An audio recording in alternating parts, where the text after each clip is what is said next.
So we've already discussed the major compromises prior to the Civil War because of the competition developing between free and slave states and the balance of power in the Senate. So we learned about the Missouri Compromise in 1820, the Compromise of 1850, and the Kansas-Nebraska Act, all three of which were meant to avoid violent conflict between the North and South.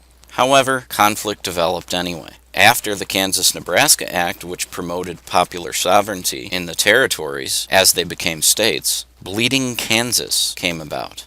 John Brown and his abolitionist followers flowed into Kansas to stuff the ballot box, as did slave owners.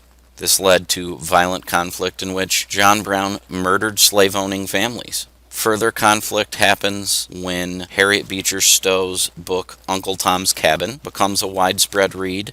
Dred Scott sues his owner in court, and a controversial decision handed down by the Supreme Court fans the flames of conflict. John Brown and his abolitionist followers attack the federal arsenal at Harper's Ferry in hopes of inciting a slave revolt. And then finally, the election of Abraham Lincoln. All of this leads to the breakup of the Union, which is today's presentation. Our last presentation left off with the Whig Party declining and collapsing. The Republican Party filled that void. The reason the Whigs had collapsed, if you remember, was because they were refusing to take a stance on slavery. They thought this would help them appeal to both the North and the South. However, it alienated the North and the South. Northerners wanted to hear abolitionist views, and Southerners wanted to hear pro-slavery views. The Republican Party was very strong in the North and in the West, but it was seen in the South as the anti-slavery party. And the reason for that is because the first part of their party platform included containing slavery, preventing it from spreading into Western territories. Republicans didn't necessarily want to end slavery or attack it where it existed, but they did want to prevent its spread. They also supported high tariffs to encourage northern industry, and they supported the building of a transcontinental railroad to spur economic growth. John C. Fremont puts up a very good showing in the 1856 presidential election, proving that the Republican Party was now a major force in American politics. This is John C. Fremont. He's the first Republican to perform well in a national election. Abraham Lincoln. He's born and raised in the Midwest, in Indiana and eventually Illinois. He's a self-taught lawyer, having taught himself to read as a child, and he starts out as a member of the Whig Party. Lincoln ran for the Illinois Senate seat held by famous Democrat Stephen Douglas, which led to the famous Lincoln-Douglas debates. Douglas was forced to defend his stance on popular sovereignty in the territories. Remember, it is Douglas who wrote the Kansas-Nebraska Act. Lincoln attacks popular sovereignty, saying slavery was wrong and should not be permitted to expand. This leads to his famous "House divided against itself cannot stand" speech. Lincoln loses to Douglas because the Democratic-held state legislature of Illinois was responsible for electing senators in 1858. Had today's modern direct election of senators by the people been used, Abraham Lincoln very well may have won. This is Abraham Lincoln when he was very young and a Whig Party member and supporter. The election of 1860.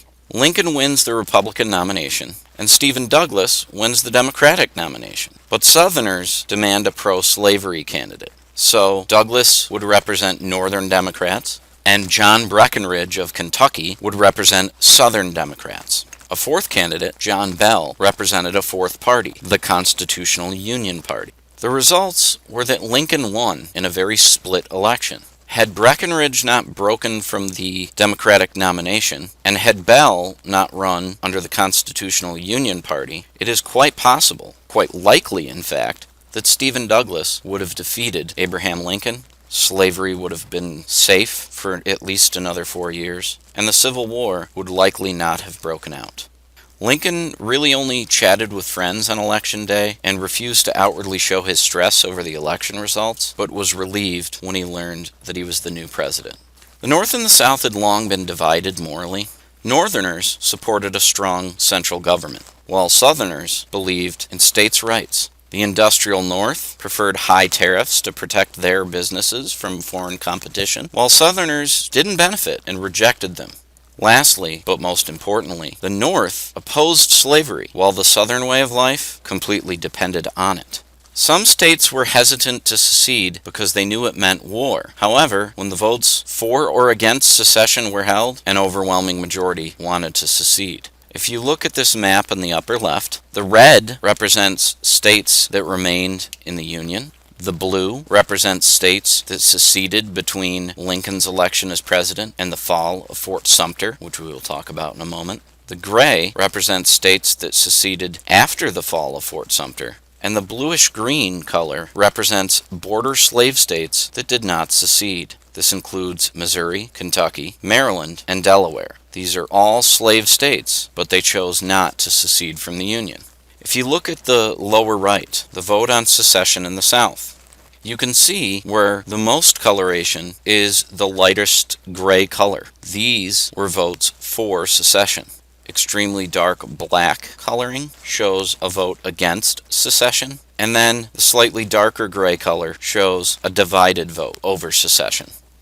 Throughout the 1850s, it's really weak presidential leadership and congressional leadership that did absolutely nothing to try to resolve the issue of slavery that leads to civil war. They only really kicked the can down the road, if you've heard of that phrase, for future leaders to have to deal with. Some events that aggravated the divisions. In 1852, Harriet Beecher Stowe publishes Uncle Tom's Cabin, which becomes a bestseller. In 1856, John Brown's crimes in Kansas are committed, and John C. Fremont performs well in the presidential election. In 1857, the Dred Scott v. Sanford court case spurs controversy. In 1859, John Brown's raid on Harper's Ferry, Virginia takes place. And in 1860, Abraham Lincoln is elected president. States begin to secede, and war breaks out. This cartoon, I made it depicting presidents kicking the can of slavery down the road for someone in the future to have to deal with. Finally, Abraham Lincoln is saying, I don't like kick the can, which leads to the man from Merv's Manure and the man from Sam's Fan to come around the corner and bump into each other. Hence, the poop hits the fan, and civil war breaks out. There is one last attempt at compromise. The Crittenden Compromise is proposed by John Crittenden, a member of Congress.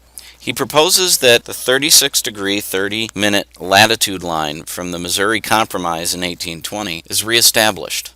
He also proposes that once a territory is eligible to become a state, that popular sovereignty could be used upon statehood. Abraham Lincoln and other Republicans rejected the proposal, making war very likely. Then comes the story of Fort Sumter.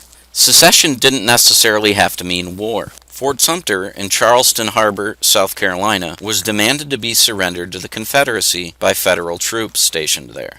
Abraham Lincoln not only refused, but even sent resupply ships. He promised that these ships did not have weapons or munitions, only food supplies. However, Southern guns still bombarded and took the fort by force, officially starting the war. A famous quote from partway through the war, Robert E. Lee's famous Lieutenant General James Longstreet says, "We should have freed the slaves, then fired on Fort Sumter." His sentiments were that if the war was truly about states' rights, you had to take slavery out of the equation. This is the end of the presentation. Please make sure that you take the online quiz.